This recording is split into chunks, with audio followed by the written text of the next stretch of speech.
Catch ಬಿಡು ಎಷ್ಟು ದಿನ ಆಗುತ್ತಕ್ಕ ಇದು ಊಟ ಅಂಟಿ ಎಲೆ ಅದು ಯಾವಾಗ ಇನ್ನು ಹಾಕಂಗಿಲ್ಲ, ಇನ್ನು ಎಲೆ ತಿನ್ನಲ್ಲ ಅದು. ಮತ್ತೆ ಅದನ್ನ ಯಾವಾಗ ಬಿಚ್ಚೋದು?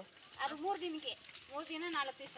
ಮತ್ತೆ ಸಾಯಿಸ್ಬಿಡ್ತಾರೆ ಇದನ್ನ? ಇಲ್ಲ ಏನೂ ಆಗಲ್ಲ. ಇದ್ರ ಒಳಗಡೆ ಇರ್ತದೆ ರೇಷ್ಮೆ ತಗೋತಾರಲ್ಲ, ಆ ರೇಷ್ಮೆ ಅಲ್ಲಿ ತೆಗಿಯೋರು ಅದೆಲ್ಲ ಒಳಗಡೆ ಹುಳ ತೆಗೆದು ಬಿಡ್ತಾರೆ. ಮತ್ತೆ ಅವಳ ಮತ್ತೆ ತಿನ್ನಕ್ಕೆ ಬಿಡ್ತೀರಾ? ಇಲ್ಲ ಅಷ್ಟೇ. ಅದು ಮರಿ ಮಾಡ್ತಿರ್ಗ ಮೊಟ್ಟೆ ಅದು ಚೆನ್ನಾಗಿರೋ ಬೆಳೆ ಮೊಟ್ಟೆ ಇಟ್ಟಿಸಿ ಮರಿ ಮಾಡಿಸಿ ಚಿಕ್ಕ ಮರಿಗಳನ್ನ ನಾವು ತಗೋತೀವಿ.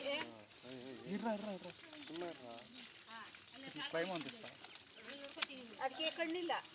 ಹೌದಾ? ಅದಕ್ಕೆ ಕಣ್ಣಿದ್ರೆ ಅದು ನಮ್ಮ ಮನೇಲಿ ಇರ್ತಾರೆ. ಹೋಗ್ಬಿಡ್ತಾ ಇತ್ತು. ಕಣ್ಣಿಲ್ಲ ಆದ್ರೆ ಚಿಟ್ಟೆ ಆಯ್ತದಲ್ಲ, ಚಿಟ್ಟೆ ಆದ್ಮೇಲೆ ಕಣ್ಣು ಬರ್ತದೆ. ಇವಾಗ ಇದು ಮರಿನಾ ಆಂಟಿ? ಇದು ಮರಿ, ಹಣ್ಣು ಮರಿ. ಅಪ್ಪ ಎவ்வளோ பெரிய சிட்டா உண்டு? ಸ್ಮಾಲ್ ಉಂಟಾ? ಎவ்வளோ ಸ್ಮಾಲ. ಈ ಕಂಪ್ಲೀಟ್ ಪುಚ್ಚಿ ಕೂಡ ಚಿಟ್ಟೆ ಹೋದ್ರಾ?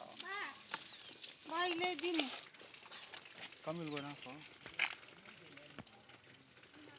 ಇಲ್ಲೇನು ಮುಂದೆ ಗೂಡು ಕಟ್ಟಿರ್ತಾರೆ ಅದು.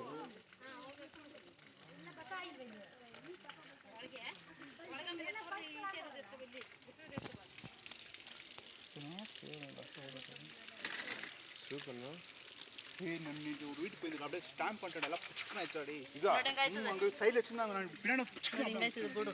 ಓ ಕಕೂನ್ ಓಡು ನೋಡಿ, ಈ ಮರಿ ಈಗ ನೋಡಿ ಈ ತರ ಆಗೋದು. ಇದ್ರೊಳಗಡೆ ಇದೆ ಆಂಟಿ? ಬದುಕಿರುತ್ತಲ್ಲ ಗೊತ್ತಿರುತ್ತೆ, ಕೂದ್ ನೋಡಬೇಕಾದ್ರೆ ಮರಿ ಇರುತ್ತಾ? ಮರಿ ಇರುತ್ತೆ. ದೊಡ್ಡದು ಅಂದ್ರೆ ಇದು ಸಣ್ಣ ಆಗುತ್ತೆ, ಚಿಕ್ಕದಾಗುತ್ತಾ? ಚಿಕ್ಕದಾಗುತ್ತೆ. ಅದು ಈಗ ಇಷ್ಟುದ್ದ ಆಯ್ತಲ್ವಾ, ನೋಡಿ ಇಷ್ಟಾಗುತ್ತೆ. ಪರಿತಾ ಇವಾಗ ಇದು ಹೋಗಿ ಈ ತರ ಆಗ್ಬಿಡುತ್ತೆ. ಆ ತರ ಆಗುತ್ತೆ.